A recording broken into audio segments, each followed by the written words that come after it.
Hari Penamaan Calon, 15 November 2025, memuktamadkan senarai penuh calon yang bertanding mewakili setiap parti politik.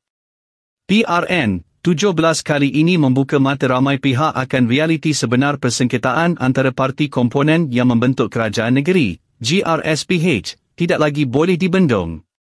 Meskipun HGG melahirkan keyakinan yang GRS bakal diberi mandat sekali lagi untuk membentuk kerajaan, hakikatnya ia penuh dengan kesamaran. Berbaki sehari menjelang Hari Penamaan Calon, PKR dan DAP tanpa berselindung meletakkan calon di kerusi GRS.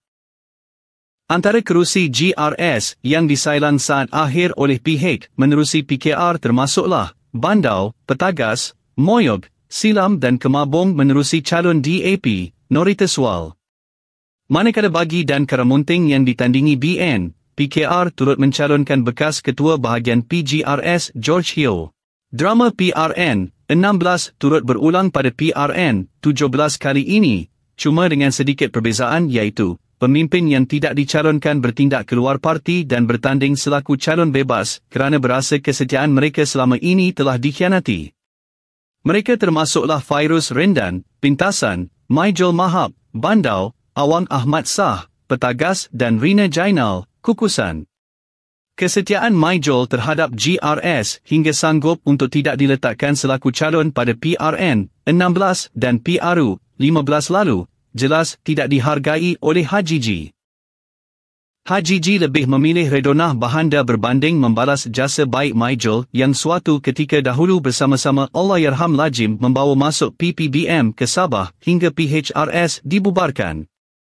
Demikian juga Fairuz yang selama ini menjadi benteng dan barisan hadapan setiap kali HGG menjadi mangsa tomahan rakyat yang tidak berpuas hati dengan corak pentadbirannya, namun turut menjadi korban HGG demi meletakkan calon kuda tua yang juga kawan baiknya iaitu Tan Sri Pandikar Amin Mulia. Sementara Awang Ahmad Sah dan Rina Jainal pula menjadi mangsa mainan politik jahat HGG, ibarat habis madu sepah dibuang. Tindakan mereka melompat parti dari warisan menyertai PGRS dengan harapan bakal dicalonkan semula, namun janji dan harapan tersebut dikhianati HGG. Hanya Yusof Yaakob sahaja yang akur dengan keputusan HGG dan merelakan kerusi yang disandangnya, dirampas oleh PKR yang meletakkan anak TYT Sabah, iaitu Yamani Hafiz Musa selaku calon. Kesimpulannya, tiada tempat bagi mereka yang setia dalam GRS, kerana corak kepimpinan HGG yang lebih mengutamakan kroni, proksi dan hubungan persahabatan. Maka janganlah hairan, bila kuda tua yang terpaksa berkaki tiga, masih mendapat tempat hanya kerana sahabat baik dan elemen sentimental USNO kepada HGG, berbanding ketua pemuda sendiri. Berkorban untuk HGG ibarat membunuh karier politik sendiri khususnya bagi pemimpin yang tidak sanggup menjadi lembu di cucuk hidung.